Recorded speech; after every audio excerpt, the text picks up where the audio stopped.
Instructional support with Family and Consumer Sciences Extension.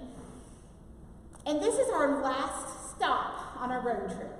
And I am so excited to be here because I have enjoyed, I don't know, maybe the 18 hours that I've been in Harlan County right now. But I got up early this morning and I just kind of took a little tour of the area. And I'm fascinated by all that I've learned. I talked to a gentleman at the Benham Schoolhouse Inn, and he told me about some of the history around here. And I was really fascinated by the architecture that I'm seeing. And he told me about the 35 different nationalities that live in the valley here from early on, like in the 20s and 30s, that came over from Europe and parts all over the globe. And really the masons from Italy and Poland that did most of the building of the buildings. I thought that was just fascinating. And he actually told me that he is Hungarian, and his grandfather came because he spoke Hungarian and Russian and English. And so the company brought him in to recruit people from Atlanta and Chicago to come into town. So I was fascinated. That was something that I had no knowledge of. And I'm sure that we're going to learn more about this as we go on. But we have been touring the state with My Old Kentucky Road Trip, which is our book, that we have learned so much about the off the beaten path places across Kentucky. And this is one of those places.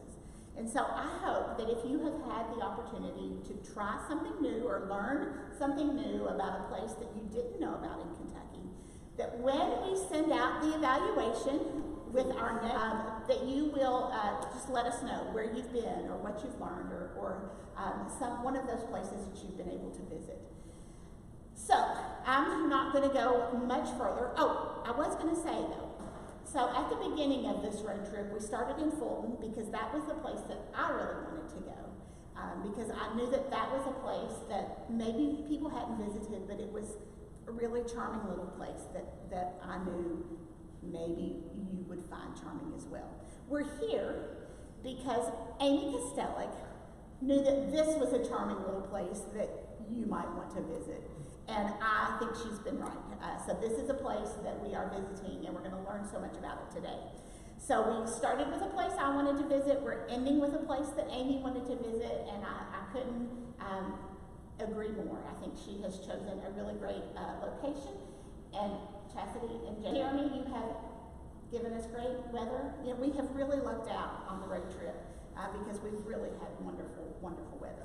So let's see. We're going to start with Jeremy and Chasity. You all want to tag team it, or are you all is Jeremy just going to take it over?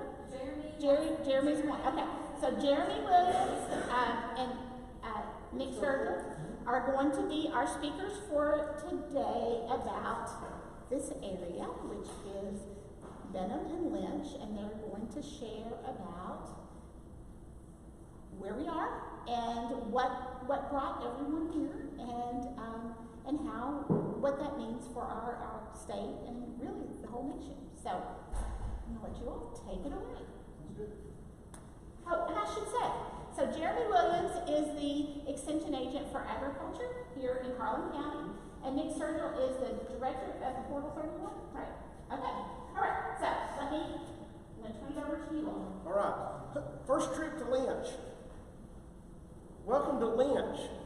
Welcome to Lynch. There's probably a lot of people back in the day. It was like first trip to Lynch, that sort of thing. So I think we're just going to take you all the way back. Let's kind of go all the way back, and we're going to talk Benham and Lynch here. We're going to join the two together because we want you all to get the whole feeling of both towns. With Lynch, it was built by the U.S. Coal Company, which is a subsidiary of U.S. Steel. Benham was built by the Wisconsin Steel Company, which was a subsidiary of International Harvester. So, Nick, the cool part about both of these towns is what it contributed to America and what we know today with steel production and the things that were made. But it started with people. It all started with people. Lynch has what, 37, 38 nationalities? Well, in the early 20s, it actually had right around 44 different nationalities. That's personally been counted by me. That's cool. It was in the low 40s, the different nationalities they had here. So typically, what they would do is in Benham and Lynch, they went out and recruited. It was mentioned earlier. Mundy had mentioned earlier, kind of the recruitment, kind of a recruitment type deal. That what they would do is they went to the places like the Port of Philadelphia and Staten Island, and they'd say, "Hey, where are you from? And have you had any mining experience?" Usually that was kind of the deal. And if they said, "Yeah, you want to go to Lynch, Kentucky?" or Benham, Kentucky, yeah. And so that's how they ended up here.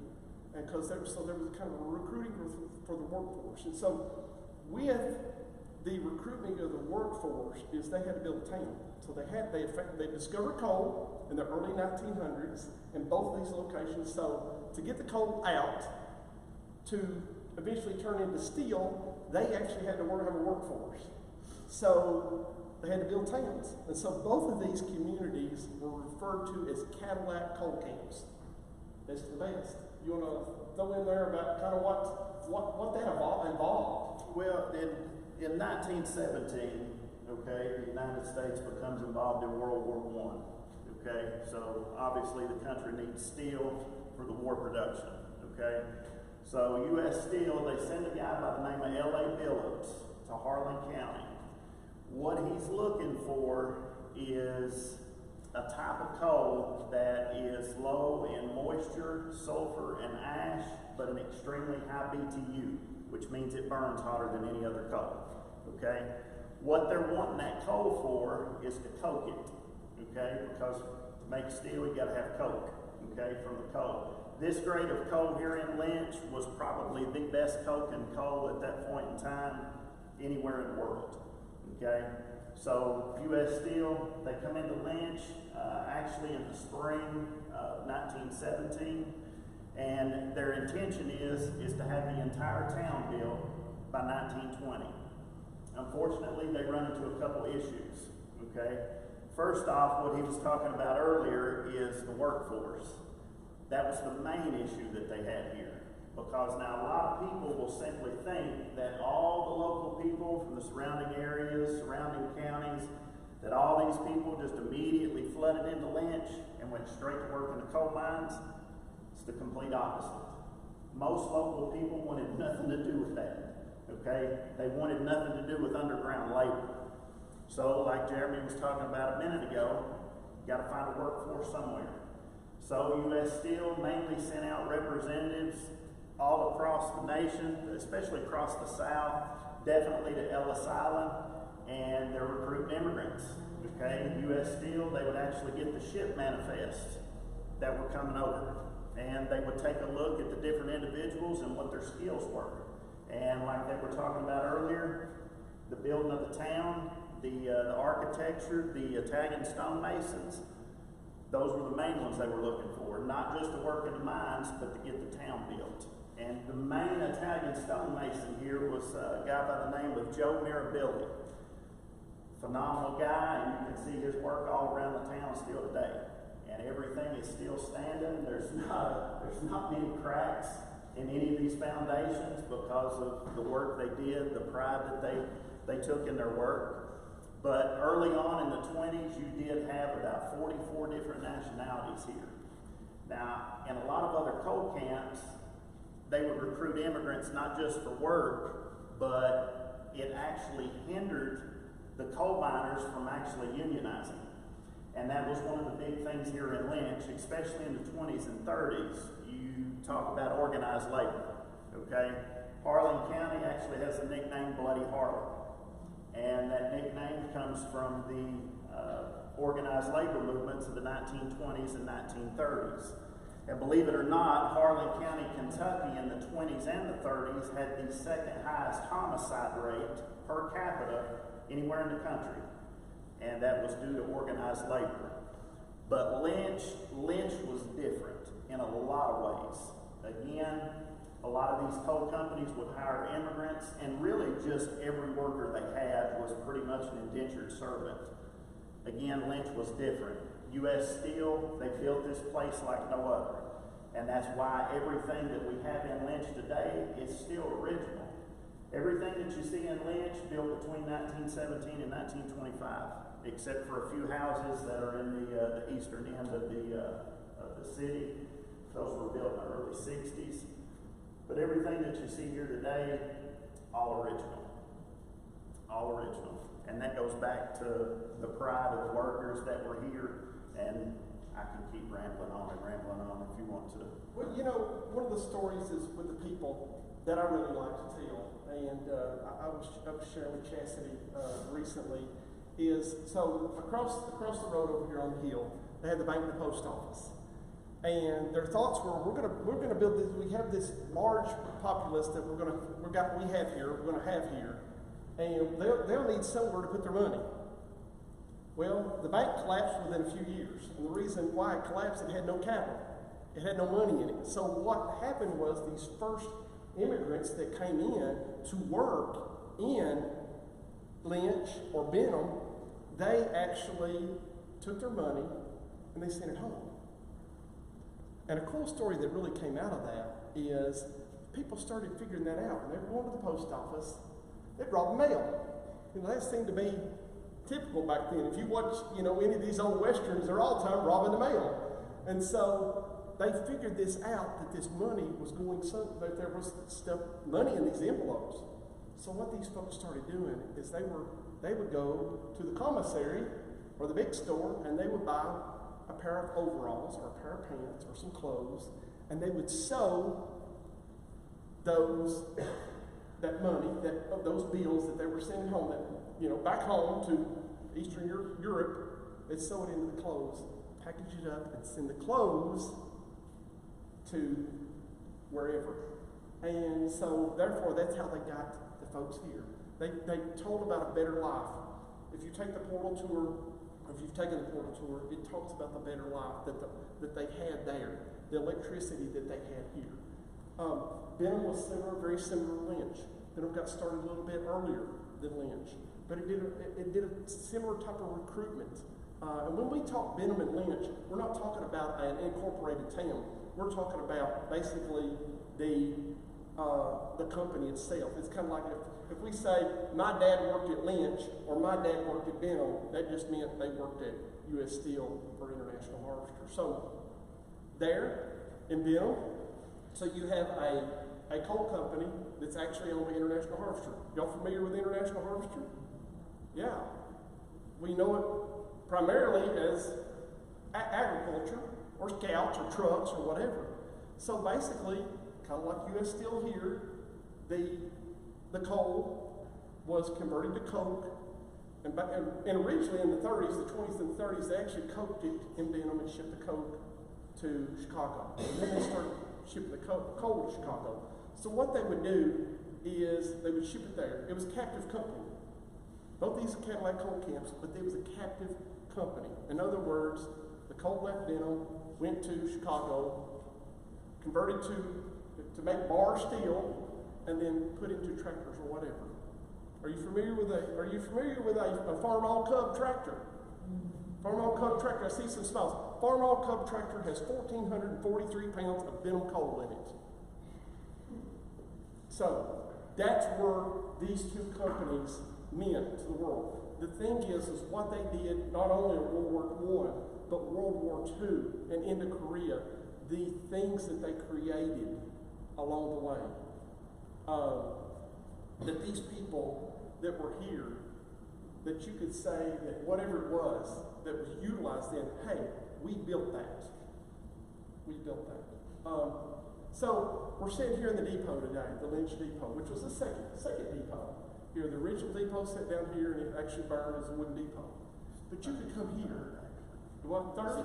Third. Okay, well, that's if you add the box cars. Yes, yeah. Second passenger depot. Yeah. So you came here from anywhere in the world, but you could actually leave here and go to anywhere in the world. But the information came in here. A lot of times this was their newspaper. And so they would gang up, gather up around the depot and that sort of thing to get information. The bathhouse was here. The mines were here.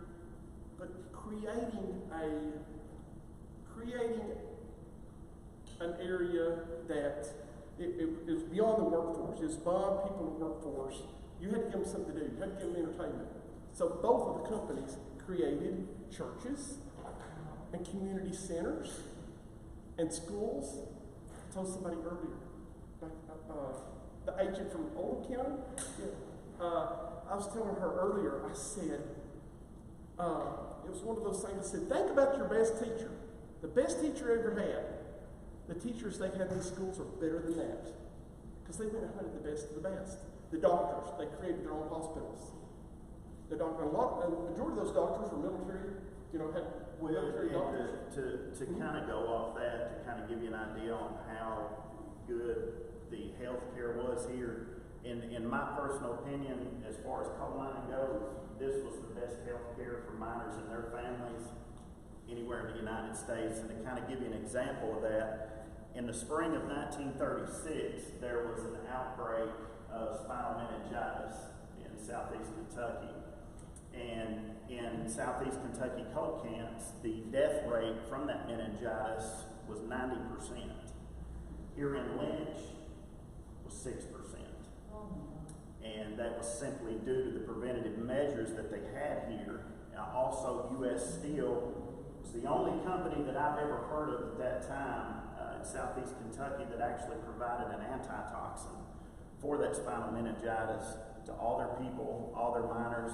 Now, things kind of shut down around here, kind of reminded me like what we went through with COVID. They weren't working a lot, they shut the schools down, but that was their preventative measures to make sure that that spinal meningitis did not spread. And out of 100 known cases, there were 6 deaths here in Lynch, so 6%. And that kind of gives you an idea of what the healthcare was like around here. It was top notch. It was absolutely top notch. And there were actually surgeons here and doctors. There were people from all across the state that would simply come to Lynch to have different procedures done because the doctors here and the surgeons were really the only ones that could do it. So healthcare here was top notch, 100%. They couldn't do anything. One of the things is with surgeons, unfortunately, you had mining accidents. And so these surgeons could actually go underground. And if need be, they could perform an amputation, on somebody that might be pinned by a piece of equipment or something like that. It's there. It's one of those things that the livelihood of the people who are here, it's the coolest thing. If you can get people from these coal camps together and you sit back and just start listening to them, it's amazing. The cool thing about Nick and I is we've been given these stories. And so we get to tell these stories. We get to share these stories with people like you and others. And it's an honor. It is definitely an honor. I always say this is such an important story that needs to be told. I could have went different places and done different things with my life. I grew up here in Lynch. I live right up on the hill. I love being here. I love doing this. I love telling the story, not just of Portal 31, but of Lynch, southeast Kentucky coal mining. It's such an important story, and the sad thing is that it's starting to be forgotten because the newer generations that are coming up, God bless them, they just don't. I don't want to say they don't care, but they're just not really educated on the history here, and of course, you know, mining has kind of went away from this area, so they didn't grow up with mining like Jeremy and I did. It's all everybody knew around here. If you didn't have somebody in your family that was a coal miner, then they worked with a company that was affiliated with mining. I guarantee it. But I couldn't imagine doing anything else, for sure. So these towns, back to the towns providing everything that you would need, these towns provided a lot. You didn't have to leave town to go anywhere for anything. They have a theater. Matter of fact, these 4 chairs come out of the theater here in Lynch. Matter of fact, they appeared after the theater. They appeared in a barber shop in Cumberland, and I sat in these things for years and didn't even know it until one day the barber shop. Oh, they come out of the Lynch Theater. So they had theaters. They would have these huge 4th of July parades. The next building up, the large building up here, was the big store. They called it Big Store in Lynch. They called it a company store in Benham. And it was where, if you've heard the song 16 tons, you owe your soul to the company store. That's it. So you could go in there and get anything. You know, it was you think of any department store, whatever, that you go into now, it had it there. They had it. You didn't have to leave and go somewhere else to find it. And they got it there via train. It came in via train, that sort of thing. But they had everything that was needed for their employees and their employees' families, and they offered that. And so that's what the neat part was. They also generated their own electricity here. So they had their own captive, each town had their own captive electricity. They had their own water. Each town had their own water system, and so they had fresh water. It's amazing what they provided right here in these two coal camps to make it as productive what it was. And Mindy, you let us know when we get toward the end of where we're going, but we couldn't throw this history out here. We throw some history out here about it. We could talk all day. Nick and I could talk all day about the history that's in this holler. But we would be doing a disservice. We'll kind of throw out a shameless plug here, I guess you could say. People who are coming here, the opportunities are here to learn about this. Learn about this through places like Portal 31. And I know some of you are going to take the tour later. Places that are Portal 31, and it takes that journey from 1917 through the mid-60s. The Kentucky Coal Museum in Benham.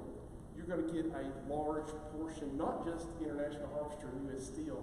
You're going to get some places like Leatherwood in Perry County. You're going to get some really cool stuff there. Places from all over, and that's the story. The story's there. Run into these locals, like Mindy said. You know, running into these locals that all of a sudden you run into a local that will tell these stories. Wherever you're going, doesn't matter where you're going. You run into those locals. That's the whole point. We love to tell our story. We love to tell our story. I often tell people with the storytelling is, Nick kind of mentioned it earlier. There's this generation that unfortunately doesn't understand, or maybe doesn't care. I've often said that we're one generation away from losing any knowledge that we may have had prior. It doesn't matter what it is. If it's family knowledge, if it's a knowledge about that bathhouse or this depot, we're one generation, the generation that doesn't care. We can't pass that on. So we love to tell our stories, and Nick and I love to tell our stories. And personally, and I think Nick probably the same way, we tell our stories because it allows us not to forget it. Now, the story that we told 5 years ago may be different than the story we tell today, because it may change because we learned something, or we may have forgotten something. I'm starting to forget more than I'm learning. But it allows me to remember, Nick to remember these stories. But it also allows us to share with people like you. And you can walk into a place and look at a place like this depot, look at the pictures on the wall, the mine rescue trophies behind us, or the portal tour. But when you get those stories from people like Nick, that's on, I mentioned mine rescue truck was behind us. So safety first. That was the big thing. Thank you. So safety first, real quick. So with safety first, these companies, they were safe companies. To be a productive company, you had to be safe, because if you were not safe and you had a fatality or an injury, all of a sudden you're shut down or you've lost manpower, definitely. So both of these companies were high on safety. They had their own mine rescue teams, their own first aid teams, and they spent money on that. They spent lots of money to make sure that they had the safest workforce available. Anything else? Now, if anybody has any questions about anything, please feel free to ask. 100%. Yeah. Are there a book written about this area? What's that? Are there a book written about this area? I'm actually working on one right now. There's I don't know if they have them at the coffee shop now. I know they had like a pictorial book. It's got some pictures, a little bit of information about Lynch, but I've actually been working on one about 2 years now. I'm getting close, I promise. And is it going to tell the old timers telling their stories? Or? Mine is going to be the complete history of Lynch from 1917 to 1963. That's when it was a company town. It will cover everything. Everything. Did they use script instead of money? They did early on here, not for a long time. And the script they used here in Lynch wasn't actual coinage script. It was more or less like a coupon book. You go to the company store, they would literally have a book which how much credit you had, and it was more or less like a coupon system that they used. Only used that for a little while here until 1923, 1924. Then they went over to the cash system here, and then they found out that that was getting a little too dangerous because they would bring large shipments of money in. And of course, they'd have to surround the train with armed gunmen and stuff like that. And then they went to a check system actually by the early 30s. Good question. And Benham was kind of the same thing, except what they did is if you know you say if my dad worked at International Harvester, I could go into the commissary down there and needed a loaf of bread. And they would just write my dad's name down, and then they would send that at the end of the day over to the main office, and the person over finance would take that from my dad's salary. So hence, I owe my soul to the company store. The loaf of bread, 5 pounds of sugar, whatever it may be. But definitely a good question. We get that question a lot in here because script is huge. And it wasn't as big with these two towns. And another thing about script here and I've never heard it done anywhere else. I know you were talking about the bank earlier. The Bank of Lynch actually held 23 different denominations of money at one point in time. And what that was for, they would actually allow their immigrants to come and trade their script in for their native currency just to be able to send back home. Now, a lot of people will say, well, it was awful nice of them. Well, what they were doing was simply trying to get more immigrants here. Because by sending that money over, a lot of those immigrants would bring their families, would bring their brothers, stuff like that. Be more of a workforce, to be honest with you. But they actually let immigrants do that here up until right around 1928, 1929. The bank ends up closing during the Depression in 32. But that is the only company I've ever heard let change script out like that. Never heard it done anywhere else. They've even offered it. The bank officials went down and even offered it to the folks at Wisconsin Steel at one point. In the last couple. What about the teachers that were brought in? Were they also employees of the company? Yes, everybody here was an employee of the company. It didn't matter if you were the teacher, if you Only one unemployed was the postmaster. Yes. So only person. Because he was an employee of the USF. Only Exactly. person. Exactly. But everybody was employed by the government, by the company. So And U.S. Steel, they paid the highest wages in the state of Kentucky for their teachers as well. Yeah. yes. Yes. So what supports the local economy now? Like, where do people go to get their jobs since there's been such a significant migration out over the years?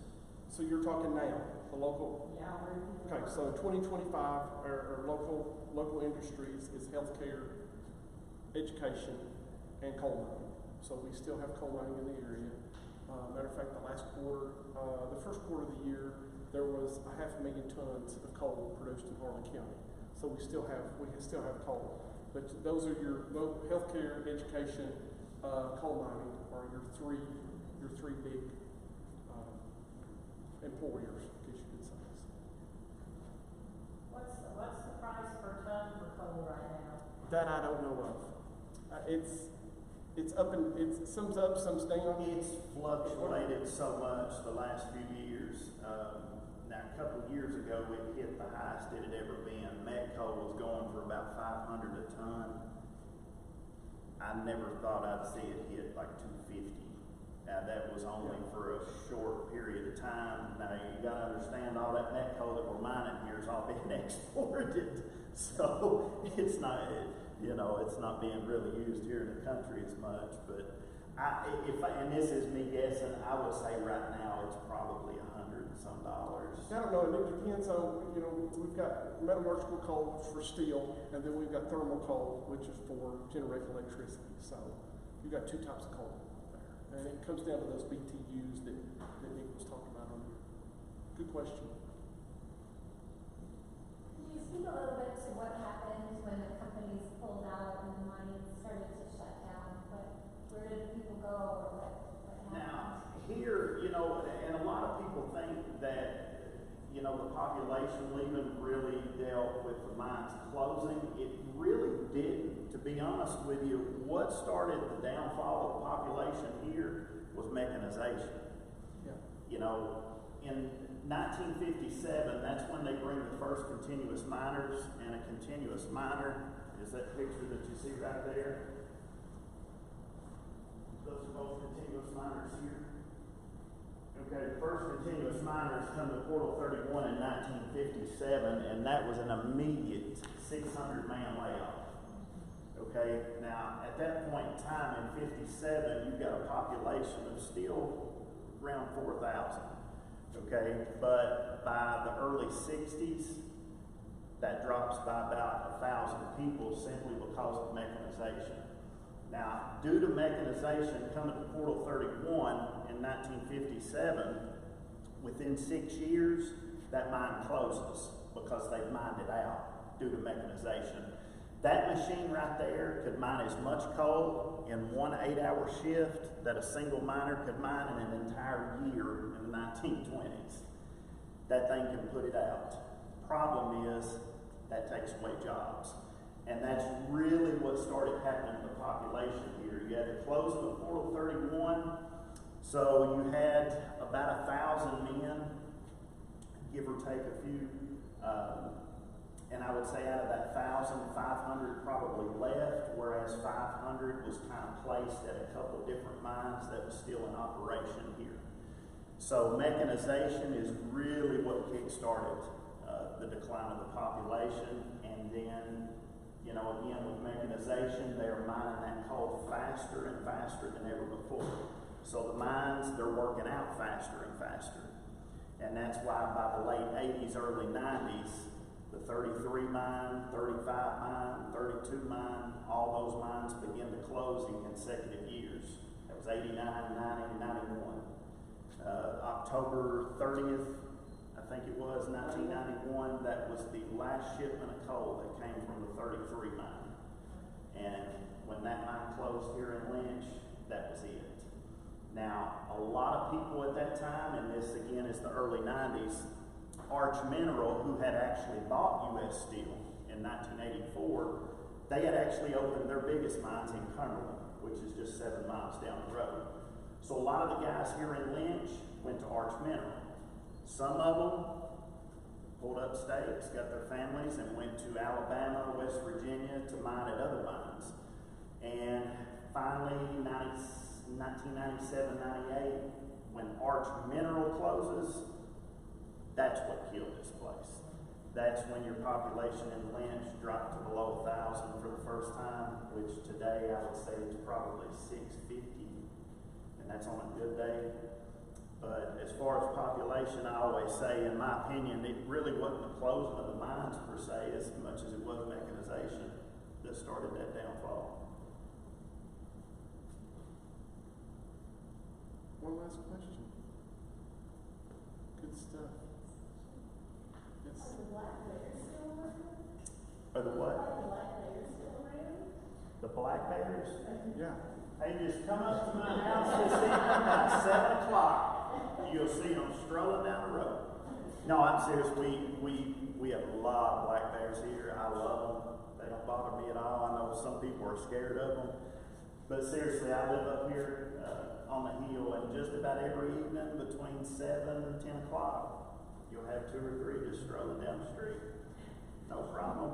And if you look at the dumpster back here behind the depot and you see all that garbage laying around, that's the black bears. Yeah. Yeah. Hey, question. So when you were talking about some of these other mines closing, when they close a mine, do they like secure the entrance, or they just leave it, or how do they close a mine?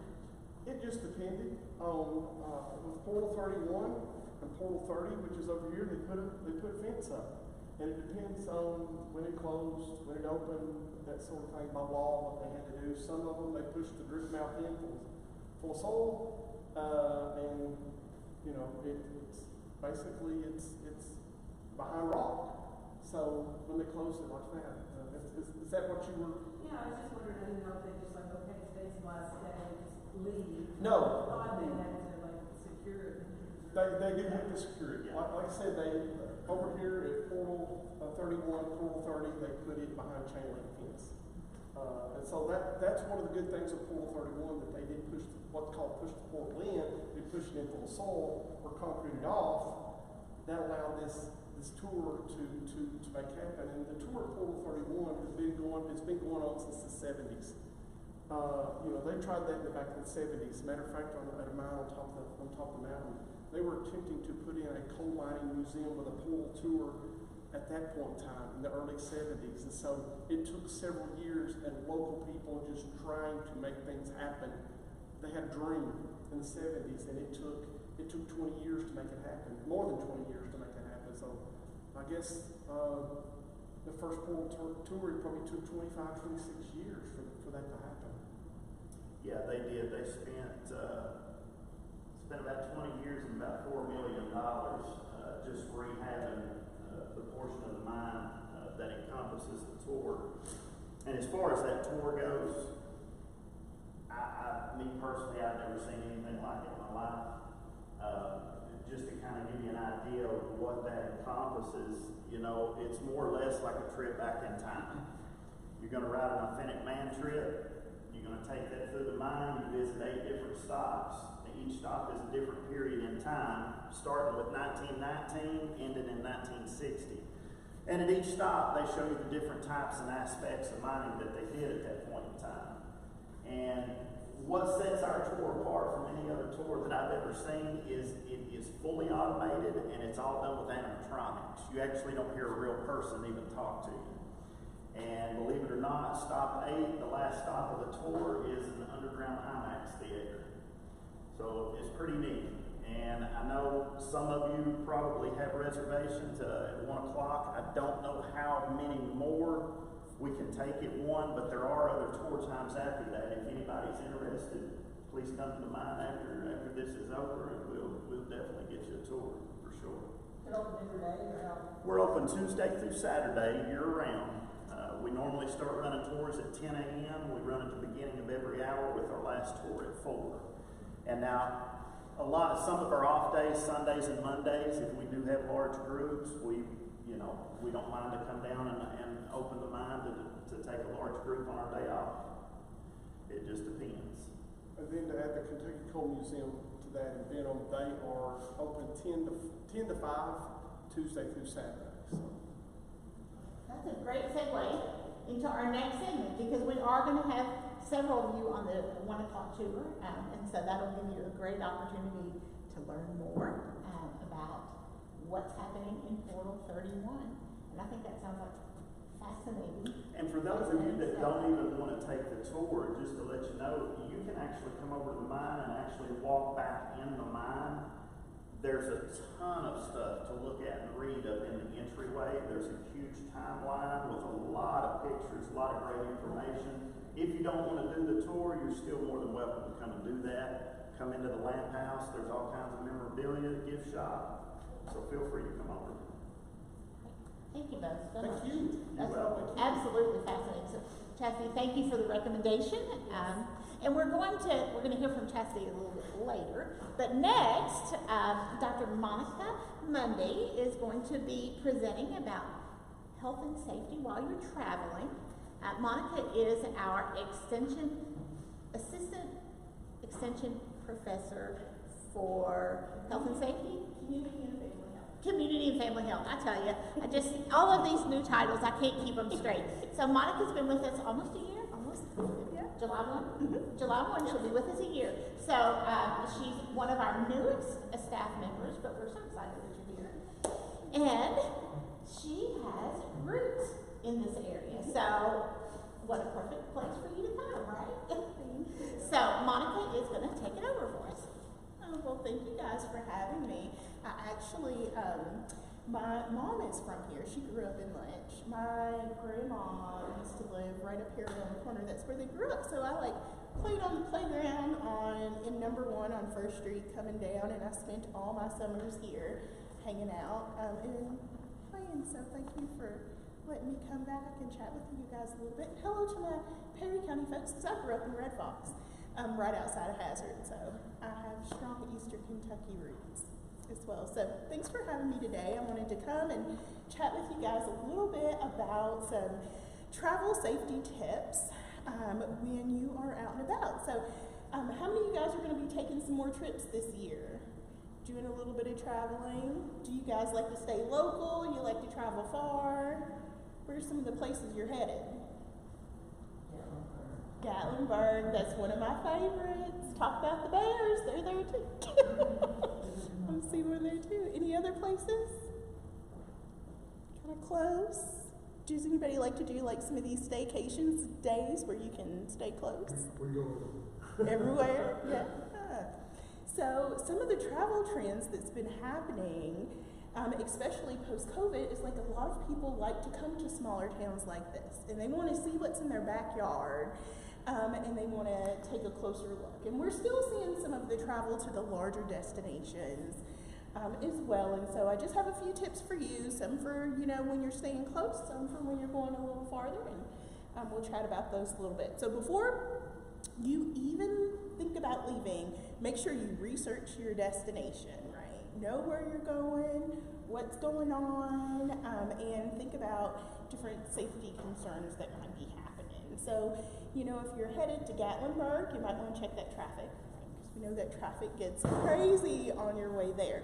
But if you're going to maybe destinations that might be prone to flooding, you might want to take a look, see what the weather's going to look like. And if you're going to local places, smaller towns, sometimes you might want to take a look and see where and when there might be facilities or health-related places that you might be. So where's the local pharmacy in case you forget your medicine? Where's the closest hospital?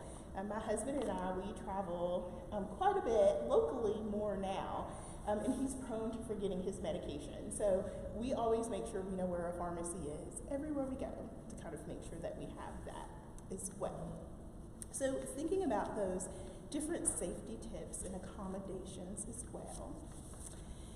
Other things to think about safety-wise before you even leave is making sure you have all your medical records. So a list of all your medications before you go, a list of all your medical professionals in case they need to call, and those individuals, just in case something happens, they know that they can get a hold of them. So if you've got a cell phone, you put all of that right in that iPhone or your Android, or you can make sure that you have that with you in a paper copy. That's what I do, because as you see, still pretty old school, and I like the paper. So, a few things to think about when you're traveling and when you get to the places that you're going. We can talk transportation. Always make sure that your car is ready to go. Do people prefer to drive or to fly? Or a little bit of both? Drive, me too. I'm a driver as well. So making sure you know where to get gas as you're going, especially when you're going to more rural places, as we all know, because sometimes those gas stations might not be open like you think they would be. A few other things to think about when you're taking transportation is if you're going to some larger cities and you might be using things like ride share. So you might be using Uber or Lyft. If you do use those, then just make sure that when your driver comes to you, that you check the vehicle and the license plate, and you let them tell you who you are. So you let them say your name, so you make sure you're getting in the right vehicle there as well. A few tips for different accommodations that you may take. A lot of us are used to those traditional accommodations, so the hotels and things. But what's really becoming popular is more boutique-esque places to stay. So people like to now more than ever feel at home when they travel. So they're using places more like Airbnbs and renting homes as they go. And so making sure if that is something that you choose to do, that you look at the reviews. Because one thing I've learned is people are going to tell you what's going on. And they're going to tell you what's up, right? So checking those reviews and looking at those. Also, just checking and seeing the area that you're in and kind of some of the things that are going on as well. A great example, I'll tell you a little personal story. When I was in college, I used to call my grandma every day and just to check in on her, see what she's doing. She used to get tickled. She liked it. And one day I called and she said, yeah, I'm looking at my window and there's a bear. Hence why I asked about the bear. She's like, it's in my trash. And she's like, I don't know what I'm going to do. She's going to come help me get this bear out of my trash. And I was like, oh, really, Granny? That's great. And we get off the phone and I call my mom and I said, hey, can someone go check on Granny? Because she just told me that there's a bear in her trash can. And my mom's like, what are you talking about? She's like, I'll go check on her. And then I was watching the news later that night, because I went back to school back in the day when people watched the news in WKYT. And sure enough, someone on her street had snapped a picture of the bear walking down the street. And I say that because I also had a friend who just vacationed in Florida, and they rented a home there. And she sent me a picture of an alligator in her backyard, in the backyard of where they were renting. So I say, kind of check out the places you're going, especially when you're headed to places that are local that you might not be as familiar with, just to know kind of what's going on, what the areas look like, even if you're staying in places to kind of have that hometown feel. Let's see, and I do have a few handouts for you guys if you would like to have them that has some of these like quick tips, safety tips for you that Mundy put together for us. But just a few general tips that I always share with everyone. Trust your gut, right? If you don't feel right, it's probably not right when you're traveling. Always make sure that you're prepared, especially if you're traveling in rural areas. Make sure that you know where you're going and you don't rely on GPS because lovely places like this we're familiar with and didn't always work. And you know, I'm used to it, but it's always fun traveling with my husband. He's from Lexington, so whenever we head places like this, it trips him up every time when his phone just goes down, goes away. I'm like, just keep going, it'll come back on, right? We know where we're headed. We've got like a few more miles down the road. So just make sure that you know where you're going and have your stops planned out as you go along. So, any questions, thoughts, extra tips? Are there any tips that anyone would like to share for their travels that they've learned along the way, especially those that are more seasoned in going around? You should know what county you're in, because one time I was traveling by myself, and there were hurricane warnings out, it was in Florida. And the TV just shows you what county service you call, and you're not the city you're in, but you have no clue what county you're in. So from now on, I always look to see what county I was going to be. That is a really good point. That's happened to me in Ohio when they have their tornado warning. Sirens going off and everybody's just driving like, you know, like it's not a crazy, like the wind's not whipping around and they do the same thing. County's not familiar with. That's a really good point. I'm going to add that tip. I'll say going to if you have the opportunity to go into a tourism, one of the tourism places, or if you're on the interstate, rest area, and grab a map of the state, it helps when that GPS goes out. Oh, yeah. That also is, before you ever leave, learn how to read that map. Learn how to read that map. At least somebody in that vehicle needs to learn how to read that map. Yeah. And it doesn't need to be the driver. So that way that the passenger can say, go down here and turn on Route 32 and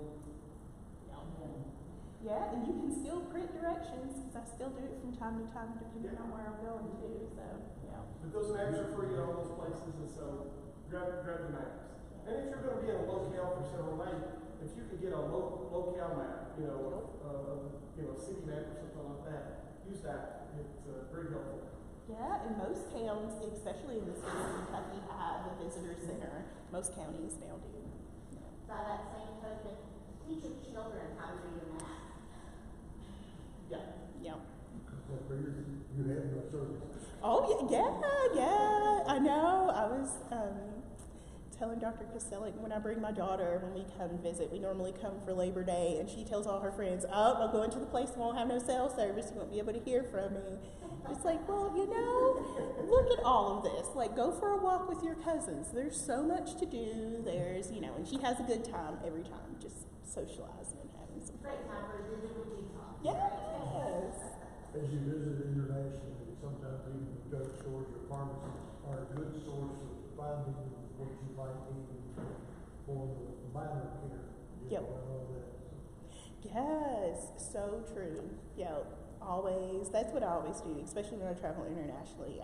Like I said, I figure out where I can get my medicine or get water, snacks, all those kinds of good things, and good source of info.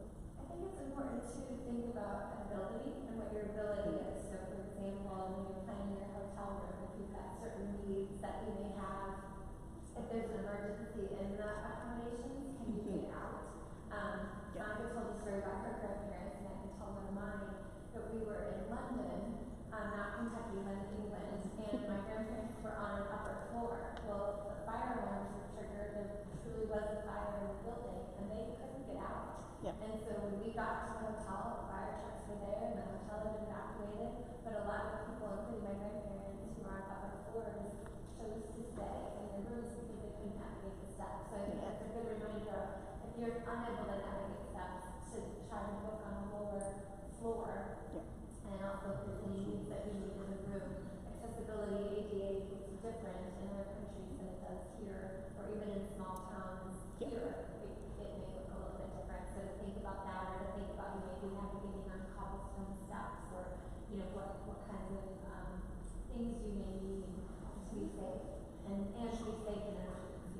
Yep, and normally if you call ahead, they can kind of let you know what's up. If they have accommodations, what they are. And your hotels try to stay in the floors between the 2nd and 7th floor, no higher than the 6th or 7th floor, because then it gets kind of tricky if there's a fire kind of getting to you. So that's a good rule of thumb as well.